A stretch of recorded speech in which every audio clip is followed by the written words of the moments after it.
Hello and welcome to dynamic science lectures. और इस MSc first year की statistical mechanics की लेक्चर सीरीज में आज हम जो पढ़ने जा रहे हैं वो भी काफी इंटरेस्टिंग टॉपिक है।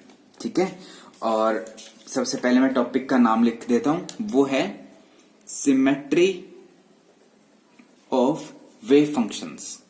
ठीक है,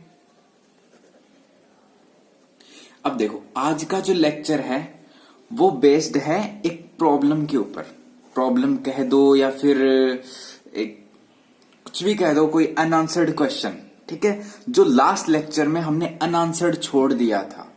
ठीक है, वैसे वो पूछा ही नहीं गया वो क्वेश्चन, लेकिन हमने उसका आंसर नहीं दिया था, वो हम आज पूछे भी गए और उसका आंसर भी देंगे। ठीक है, अब देखो भाई, हम क्या कंसीडर कर रहे हैं, एक सिस्टम है जिसमें सिर्फ दो ही पार्टिकल है। ठीक है, क्या कंसीडर कर रहे हैं, ए 2 पार्टिकल सिस्टम। ठीक है, अब देखो अगर आप इसको क्लासिकली सॉल्व करना चाहते हैं, ठीक है, ध्यान देना इस बात पे, अगर आप क्लासिकली सॉल्व करना चाहते हैं फॉर क्लासिकल डिस्क्रिप्शन, क्या होगा, ये जो पार्टिकल्स हैं वो क्या होने चाहिए, डिस्टिंग्विशेबल होने चाहिए।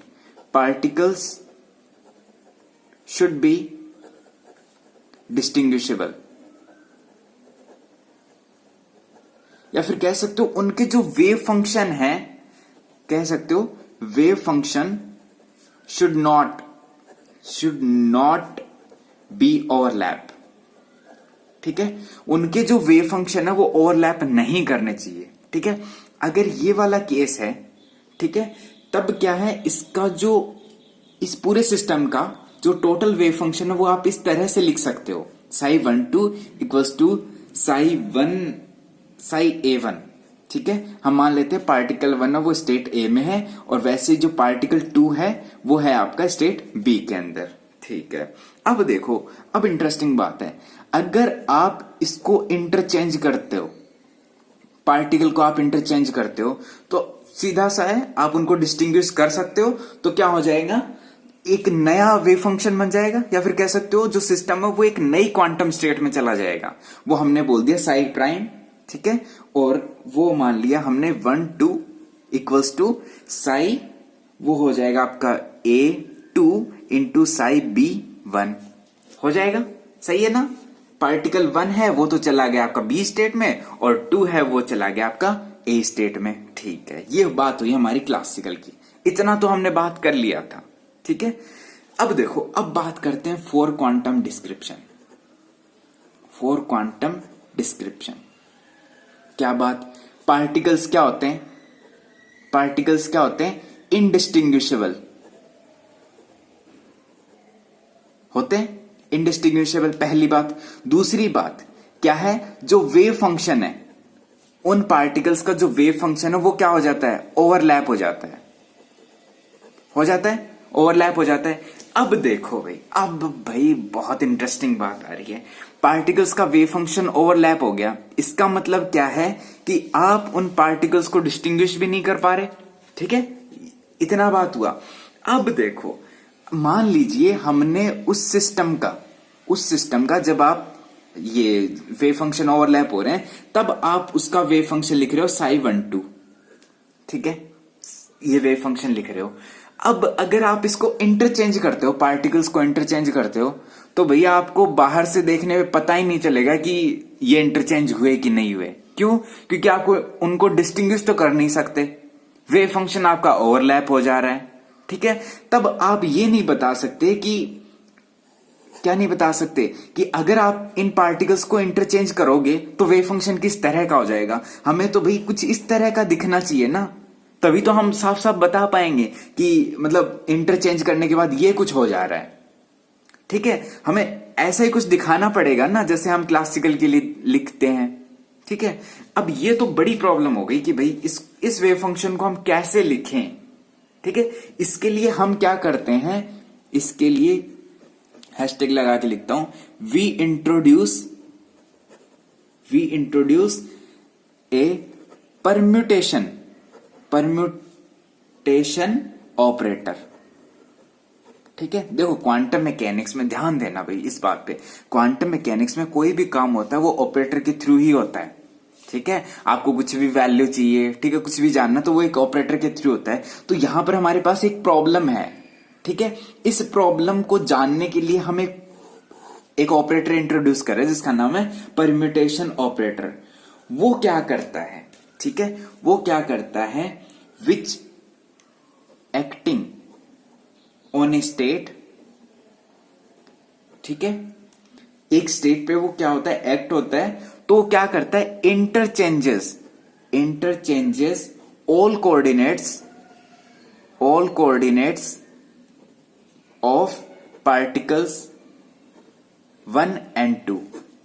समझ रहे हो, मतलब वो क्या करता है, पार्टिकल्स जब उस स्टेट साई 1 2 के ऊपर, इस साई 1 2 के ऊपर जब वो एक्ट होता है, ठीक है, इसको हमने नाम दे दिया मान लीजिए P12, ठीक है, जब वो इसके ऊपर एक्ट होगा तब वो क्या करता है, पार्टिकल 1 and 2 के सारे कोऑर्डिनेट्स को क्या कर देता है, एक्सचेंज कर देता है। यहां हमने कोऑर्डिनेट्स को एक्सचेंज करने की बात की है, क्यों, क्योंकि देखो पार्टिकल्स तो आपके इंडिस्टिंग्विशेबल है, ठीक है। अब हम ये बात नहीं कर सकते कि हमने पार्टिकल्स को मतलब इंटरचेंज कर दिया, हम क्या कर रहे हैं, उनके सारे कोऑर्डिनेट्स को इंटरचेंज कर दिया। इसका मतलब क्या हुआ, क्लासिकली देखें तो क्या हुआ, पार्टिकल्स इंटरचेंज हो गए, ठीक है।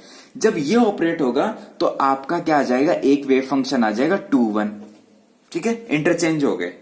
अब देखो अब क्या होता है, ये इंटरचेंज हुए तो आपको कोई भी कह सकते हो, कोई भी सिग्निफिकेंट ऑब्जर्वेबल इफेक्ट नहीं दिखेगा, ठीक है। वेन देखो पार्टिकल्स क्या है, इंडिस्टिंग्विशेबल है, तो जब वेन पार्टिकल्स इंटरचेंजेस, ठीक है, तो क्या होगा, कोई भी there will be no observable effect, ठीक है, इंडिस्टिंग्विशेबल है। अब देखो ये समझ रहे हो ना ये बात, ये कब पॉसिबल है, ये कब पॉसिबल है, देखो आगे देखना। अब हम क्या करते हैं, अब हम इसके ऊपर दोबारा यही ऑपरेटर लगाते हैं। देखो हमने क्या किया, ये ऑपरेटर लगाने के बाद ये पार्टिकल 1 2 क्या हो गए, इंटरचेंज हो गए। अब अगर हम दोबारा अगर यही ऑपरेटर लगाएंगे तो हमें वापस वही स्टेट मिलनी चाहिए ना, समझ रहे हो ना। देखो अब हम क्या करते हैं, वही दोबारा करते हैं, जैसे P, अब अब की बार क्या लग गए, P² हो गया ना, दोबारा ऑपरेट किया, साई 1 2, इसको हम क्या लिख देते हैं, P12 ऑपरेटिंग ऑन साई 2 1, ठीक है। ये क्या आ जाएगा, ये क्या आ जाएगा, ये आ जाएगा आपका साई 1 2, वापस आ जाएगा, सही है। हाँ अब देखो यहां से क्या रिजल्ट आ रहा है, देखो ये सेम है, ये सेम है, तो ये तो 0 हो नहीं सकते, इसका मतलब 0 ये किसके इक्वल होगा, ये होगा आपका P12², वो किसके इक्वल होगा, वो होगा 1 के इक्वल, सही है ना। अगर आप इनको कंपेयर करोगे तो यही आएगा, यहां से आपका रिजल्ट क्या आ रहा है, वो आ रहा है P12 इक्वल्स टू +-1, ठीक है। इस रिजल्ट का क्या मतलब है, जो ये ऑपरेटर है, परम्यूटेशन ऑपरेटर है, इसकी 2 आइगन वैल्यूज है, ठीक है, 2 आइगन वैल्यूज है। आइगन वैल्यूज क्या है, एक तो +1 है और एक -1 है। अब इसका मतलब क्या हुआ, ये जो 2 आइगन वैल्यूज है, इसका मतलब हुआ, देखो मैं रिजल्ट लिखता हूं सबसे पहले, साई 1 2, ठीक है, जब आप इंटरचेंज करते हो तो इसकी क्या है, 2 आइगन वैल्यू है। पहली मान लो अगर पहले वाले के लिए देखते हैं, अगर आइगन वैल्यू +1 है तब क्या होगा, साई 2 1 हो जाएगा, ठीक है। इंटरचेंज करने के बाद आपका वेव फंक्शन ऐसा कैसा आ गया, ठीक है, इसको हम बोलते हैं सिमेट्रिक वेव फंक्शन, ठीक है। पार्टिकल्स इंटरचेंज करने के बाद वैसा ही वेव फंक्शन आए। अब देखो, अब अगर हम दूसरी कंडीशन, जब आइगन वैल्यू क्या है, -1 है, तब क्या होगा, -साई × 2 1, यह आएगा ना, ठीक है। यहां पर आइगन वैल्यू क्या है, -1 है। तब देखो, तब इस वेव फंक्शन को क्या हम बोल देते हैं, anti symmetric, anti symmetric wave function. समझ रहे हो ना, दो आइगन वैल्यू आई, दो आइगन वैल्यू की वजह से हमारे पास दो केस आए। ठीक है, पार्टिकल्स को जब हम इंटरचेंज करते हैं तो हमारे पास क्या आई, दो आइगन वैल्यू आई। दो आइगन वैल्यू की वजह से हमारे पास दो केसेस आए। पहला तो आया जब वेव फंक्शन आपका सिमेट्रिक है, ठीक है, तब क्या होगा, आपका +1 आएगा यहां पर। और अगर वेव फंक्शन एंटी सिमेट्रिक है तब क्या हो गया, -1 आ गया। अब देखो ये क्या है, ये लॉ ऑफ नेचर है। ठीक है, अब मैं कुछ लिखता हूं, it is a law of nature that symmetry और anti symmetry under the interchange of two particles is a property of the particles themselves। देखो ये क्या है, ये नेचर का ही एक लॉ है। क्या है कि सिमेट्री और anti symmetry under the interchange of two particles. ठीक है, आप किन्हीं भी दो पार्टिकल्स को इंटरचेंज करते हो तो वो क्या है, या तो वो सिमेट्रिक होंगे या वो एंटी सिमेट्रिक होंगे। ठीक है, वो क्या है, उन पार्टिकल्स की खुद की ही प्रॉपर्टी होती है, उन पार्टिकल्स की खुद की प्रॉपर्टी होती है। इसका मतलब क्या है, देखो यहां पर आपकी दो कंडीशन आ रही है। ठीक है, इसका मतलब है यहां पर आपके पास दो तरह के पार्टिकल्स हैं। ठीक है, एक तरह के पार्टिकल्स तो ओबे करेंगे ये वाला कंडीशन, ठीक है, और एक तरह के पार्टिकल्स ओबे करेंगे ये वाला कंडीशन। मतलब आपके पास एक केस में दो पार्टिकल्स हैं। ठीक है, जब आप इनको इंटरचेंज करते हो तब वो ये वाला आपका फॉलो करेंगे। ठीक है, ये वाला कंडीशन फॉलो करेंगे। और अगर आप दो पार्टिकल्स, कोई और दो पार्टिकल्स लेते हो और वो क्या फॉलो करेंगे, वो ये वाला कंडीशन फॉलो करेंगे। ठीक है, अब देखते हैं कौन से वाले पार्टिकल्स कौन सी वाली कंडीशन फॉलो करेंगे। तो पहली बात क्या है, सिस्टम ऑफ आइडेंटिकल पार्टिकल जिनकी स्पिन हैविंग स्पिन 0 या फिर कह सकते हो 1h क्रॉस या 2h क्रॉस या 3h क्रॉस, कुछ इस तरह से।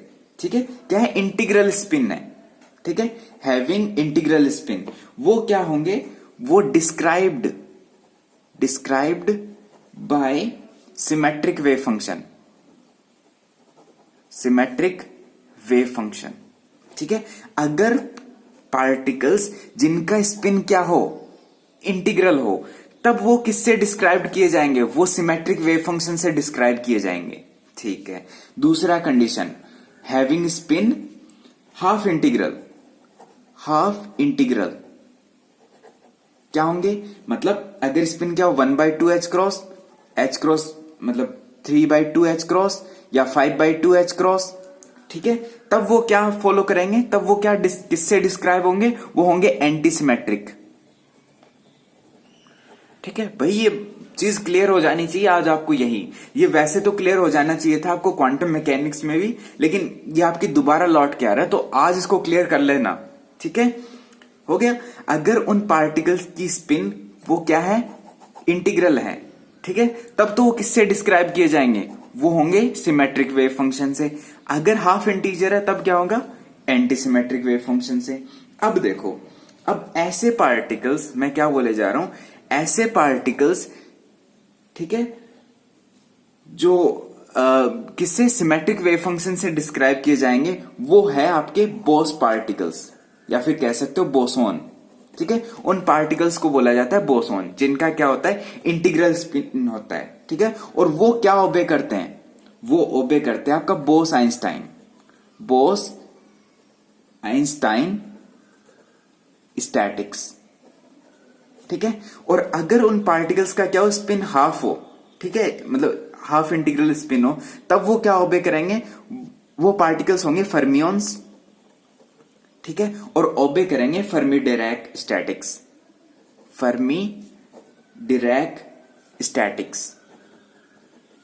ठीक है, यहां पर हमारे पास दो स्टैटिक्स होगी, एक तो बोस आइंस्टाइन स्टैटिक्स होगी और एक होगी फर्मी डिरैक स्टैटिक्स। और कब कौन सी लगानी है वो डिपेंड करता है कि पार्टिकल्स आपके बोसॉन है या फिर फर्मियोन है।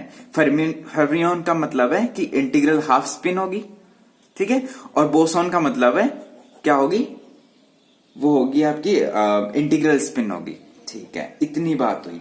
अब देखो यहां से एक चीज क्लियर हो रही है। क्या क्लियर हो रही है कि जो पार्टिकल की स्पिन है, ध्यान देना, पार्टिकल की स्पिन और आपका क्वांटम स्टैटिक्स, उसके बीच एक तगड़ा रिलेशन है, एक जबरदस्त रिलेशन है, ठीक है। क्योंकि अगर आपका स्पिन ये है तब तो आपको ये बोस आइंस्टाइन स्टैटिक्स लगानी पड़ेगी, और अगर उसका हाफ इंटीग्रल स्पिन है तब आपको फर्मी डिराक स्टैटिक्स लगानी पड़ेगी। अब हम क्या करते हैं, अब हम आपको वेव फंक्शन दिखाएंगे, ठीक है। वेव फंक्शन क्या करेंगे, दिखाएंगे। पहला केस कौन सा, जब क्या है, क्लासिकल है, पार्टिकल क्या है, क्लासिकल है, ठीक है। तब क्या होगा, psi12, देखो psi12 वो क्या होगा, psi-A1 psi-B2, ये हम बात कर चुके हैं। दूसरा केस कौन सा, जब आपके पार्टिकल्स क्या ओबे करते हैं, मान लीजिए पार्टिकल्स बोसॉन है, ठीक है, और ओबे क्या करेंगे, बोस आइंस्टाइन स्टैटिक्स करेंगे, तो आपका वेव फंक्शन क्या होगा, सिमेट्रिक। तो देखो उसको हम एस से डिनोट कर दिया, ठीक है, और वेव फंक्शन क्या लिख दिया हमने, 1 2। ये किस तरह से डिस्क्राइब किया जाता है, ध्यान देना, ये होता है 1/√2, बताऊंगा ये कैसे आया, ठीक है, इनटू में psi-A1 psi-B2 प्लस में psi-A2 और psi-B1, ठीक है। ये देखो ये आपको दिखा रहा है कि वेव फंक्शन क्या हो चुके हैं, ओवरलैप हो चुके हैं, और वो ओवरलैप किस तरह से हुए, वो इस तरह से ओवरलैप हुए, ठीक है। देखो जो वेव फंक्शन है, देखो आपको इतना चीज क्लियर है कि क्वांटम लिमिट के अंदर वेव फंक्शन ओवरलैप हो जाते हैं, और इस लेक्चर में हमने ये जानना है कि वो दो तरह से ओवरलैप होते हैं, एक तो आपका इस तरह से, ठीक है, और दूसरा देखो इसको इक्वल लिख देता हूं मैं psi-S21 के, ठीक है, इंटरचेंज कर दिया। अब देखो तीसरा केस वो क्या है, फर्मियोन का, फर्मियोन का, उसमें क्या है, एंटी सिमेट्रिक 1 2, उसमें भी यही आता है 1/√2 psi-A1 psi-B2 minus psi-A2 psi-B1, बस फर्क एक माइनस का है। तो देखो ये क्या है, ये वेव फंक्शन ओवरलैप हो जा रहे हैं। अगर ओवरलैप नहीं हो रहे तो आप सीधा उनका मल्टीप्लीकेशन लिख देते, लेकिन ओवरलैप करके आप इनको दो तरह से लिख सकते हो, एक तो आपका माइनस साइन और एक आपका प्लस साइन, ठीक है। यहां क्या हो जा रहे हैं, वो ओवरलैप हो जा रहे हैं, ठीक है। इतनी बात हुई। अब देखो इस वाले वेव फंक्शन को आप दूसरे तरीके से भी लिख सकते हो। अब मैं आपको ये बता देता हूं 1/√2 कैसे है। ये है आपका नॉर्मलाइजेशन फैक्टर। क्या है, नॉर्मलाइजेशन फैक्टर। जब आप इस वेव फंक्शन को नॉर्मलाइज करते हो ना तो 1/√2 आता है, ठीक है। अब इसको आप दूसरे तरीके से भी लिख सकते हो, 1/√2 psi-A1 psi-A2 into psi-B1 psi-B2, ठीक है। ये किसके इक्वल हो गया, ये हो गया माइनस ऑफ psi-A21 अगर आप इनको इंटरचेंज करते हो तो, ठीक है। इतनी बात हुई। अब देखो जब आप इसको सॉल्व करते हो तो आपको यही मिलता है, ठीक है।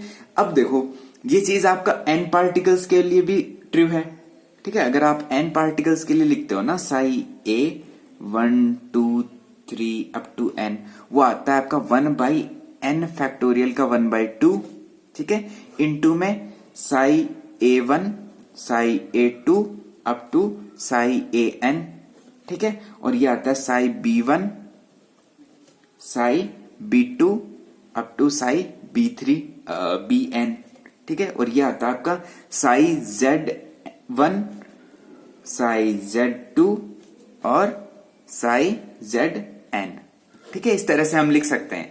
इसको क्या बोलते हैं, इसको बोलते हैं स्लैटर डिटर्मिनेंट, स्लैटर डिटर्मिनेंट, ठीक है। ये आपके ज्यादा कुछ काम का नहीं है, लेकिन बस इसको याद रखना, स्लैटर डिटर्मिनेंट है, ठीक है। आप n पार्टिकल्स के वेव फंक्शन को इस तरह से लिख सकते हो, ठीक है। इतनी बात हुई।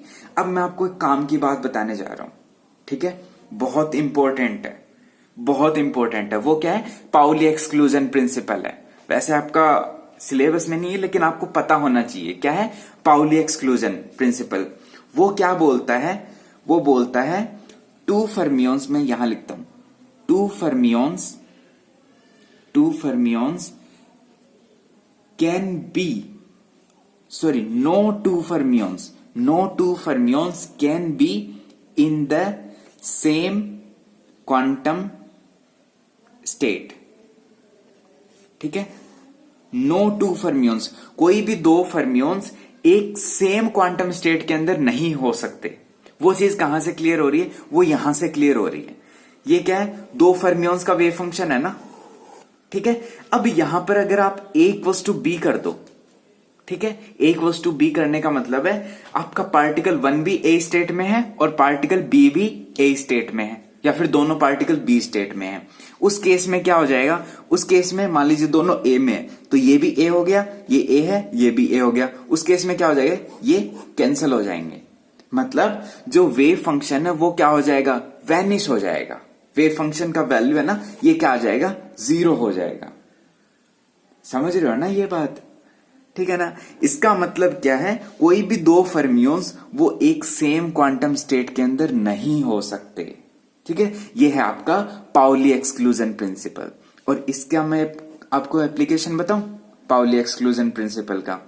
जो आपका मैटर है वो खुद को पेनेट्रेट नहीं करता, मतलब the matter doesn't penetrate itself just because of Pauli exclusion principle. कैसे? मान लो मैटर किससे मिलके बना होता है? एटम से। ठीक है? एटम के अंदर क्या होते हैं? इलेक्ट्रॉन्स। सीधी सी बात है, इलेक्ट्रॉन्स। ठीक है? मान लीजिए एक एटम ऐसा जिसमें क्या है? 2 इलेक्ट्रॉन है। अगर वो दोनों सेम क्वांटम स्टेट के अंदर आ जाएं, ध्यान देना इस बात पे, अगर दोनों सेम क्वांटम स्टेट में आ जाएंगे तो वेव फंक्शन क्या हो जाएगा? वैनिश हो जाएगा। वेव फंक्शन वैनिश हो जाएगा तो जितने भी एटम्स है वो एक दूसरे को क्या कर जाएंगे? पेनेट्रेट कर जाएंगे। लेकिन जो पाउली एक्सक्लूजन प्रिंसिपल है वो क्या बोलता है? कोई भी दो इलेक्ट्रॉन क्या है? फर्मियोन्स है। ठीक है? कोई भी दो फर्मियोन्स है वो एक सेम क्वांटम स्टेट में नहीं आ सकते। समझ रहे हो ना? वो एक सेम क्वांटम स्टेट में नहीं आ सकते। यही एक वजह है जो मैटर है वो खुद को पेनेट्रेट नहीं करता है। ठीक है? तो इस लेक्चर में बस इतना ही।